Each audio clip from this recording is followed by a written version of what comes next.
Hi, my name is Micaiah Vosberg, and for this project, I chose to analyze Batman Hush. Written by Jeff Loeb and drawn by Jim Lee, it was a compilation originally published by DC Comics as an arc to the main Batman series in 2002, spanning issues 608 to 619.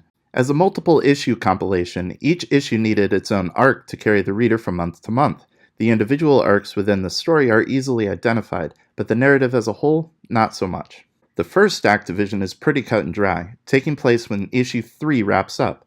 After stopping Killer Croc's escape from custody, Batman gets his first confirmation that there is a player behind the other villain's actions. Basically, issues 4 through the end involve Batman trying to discover the villain behind the villain. Typically, an Act 2 is resolved with an all is lost moment, but that moment for Batman's character comes too early. At the end of issue 6 and into issue 7, Batman discovers his childhood friend Tommy Elliot has just been gunned down by the Joker.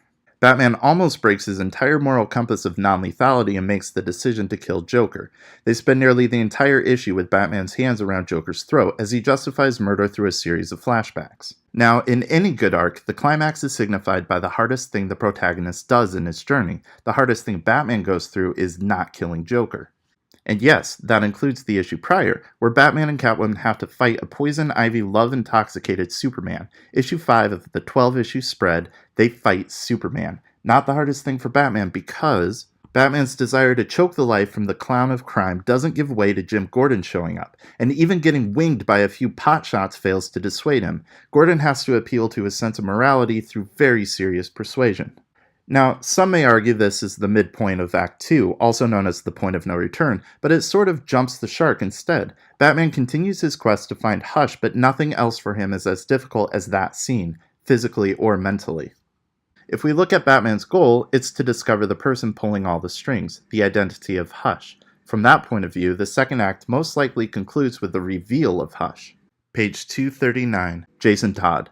He was the second Robin, brutally murdered by Joker and risen from the dead using Ra's al Ghul's Lazarus Pit, a chamber that can resurrect the dead. I argue this is the reveal of Hush and therefore the end of the second act because it's the first time someone stands in front of Batman and says, "It was me! I'm behind it all!"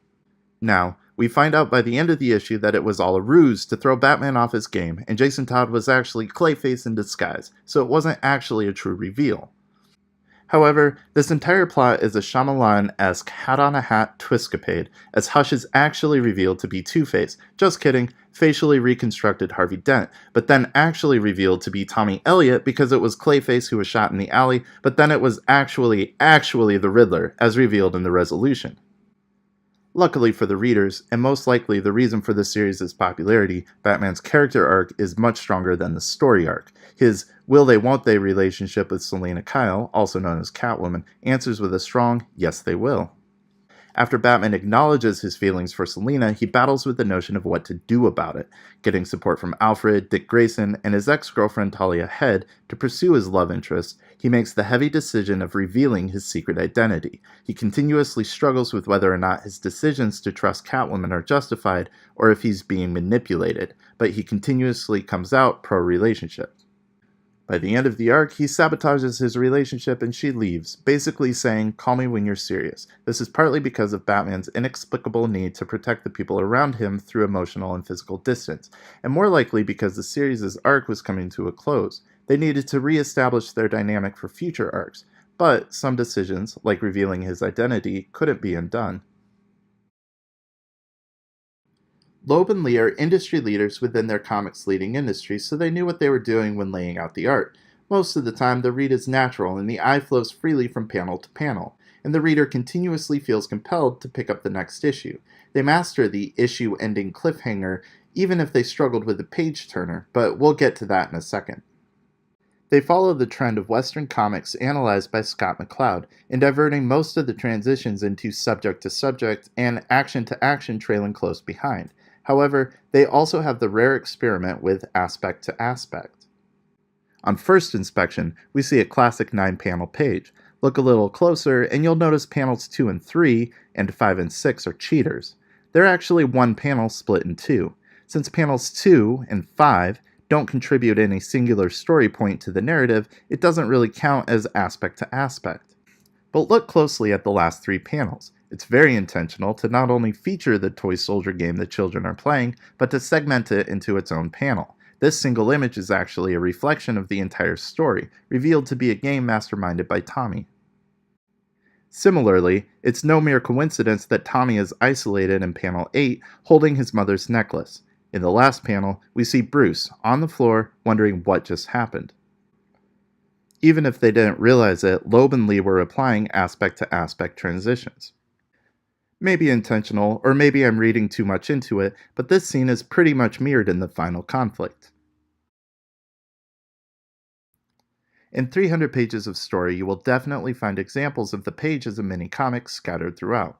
However, thanks to the decompression movement of comics in the modern age, I believe these occur mostly as accidents. Here is a good example of page as a mini-comic. Setup, action, resolution. Setup. Batman flies through the air to get on the jet. Action. He lands on the jet and looks for a way in. Resolution. He enters the jet. This is a complete story. The page before, however, is an example of the decompressionist storytelling you'll find more often. Setup. A LexCorp plane takes off. Action. It's pursued by the Batwing. Further action. Batwing locks on and launches a grapple. Classic style would probably have reduced this to a single panel, the Batwing launching a grapple. Subjectively, one might argue this is a mini-comic, but objectively, it very much is not. Compare it to the previous example, where we're given 3 distinct settings: Batman in the air, Batman outside the plane, Batman inside the plane, and a page turning "what will he do next" moment. But I assure you, this sort of layout is rare, mostly occurs as an accident, and is mostly prevalent when they need to tell a single scene in only one page. Fun fact, President of the United States Lex Luthor discovering Batman's transgressions and breaking into a LexCorp jet never comes up again. That's right, this whole page is to foreshadow a conflict that is either cut from future issues or got pushed to a future run of the comics, but we never see it in this story again. Funner fact, when a real-life President Jimmy Carter took office in 1977, he relinquished control of his peanut farm, worth millions, to a blind trust in order to divest from any conflict of interest. In 2002, DC Comics writers couldn't imagine a world where a megalomaniac billionaire who is very, very smart and has possibly the greatest memory of all time could attain a presidency in which he still retained control of his well-branded corporation while in office. As such, when the Superman's arch-nemesis took control of the Oval Office, he relinquished control of his company to Talia Head, who apparently is not his daughter or son-in-law and does not hold a position within his cabinet. This is a point brought up in Hush multiple times. Most of the time, the creative team delivers smooth panel transitions that are easy on the eye. Occasionally, they use this 5-panel spread, a vertical half page and 4 or 5 panels stacked opposite. Sometimes you don't even notice. Other times, your eyes start at the top, work over, down, then go back and pick up on what you missed. They used this setup multiple times, but it rarely worked in their favor. Another obnoxious choice seen here was the interrogation of Riddler. Flip to the page and you see a glob of balloons arc over Batman's figure. It takes a minute to figure out where to start reading, since most of the panel's balloons from the right side bleed into the larger left panel. This problem is further complicated by the barely distinguishable Riddler balloons smashed in between some of Batman's multiple speech balloons.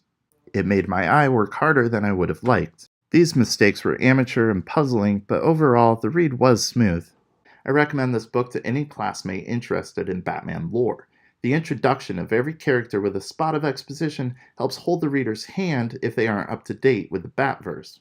It's generous to assume I have friends, but if I did, they'd probably read comics, and as such, would probably have already read this one. It's quite popular, and usually mentioned in the same breath as other hits like The Long Halloween or The Court of Owls. If I had friends that weren't into comics, I might tell them to skip it. It wasn't the intro to comics, deconstructionist, no longer for kids fanfare usually associated with works like Watchmen, Mouse, The Dark Knight, which I love and recommend to everyone. Even though it's a real who's who of characters and villains, I didn't think it presented them in any new or interesting ways. You'd probably be fine skipping this one. I'm Mackay Vosberg, and I hope you've enjoyed my presentation on the book Hush.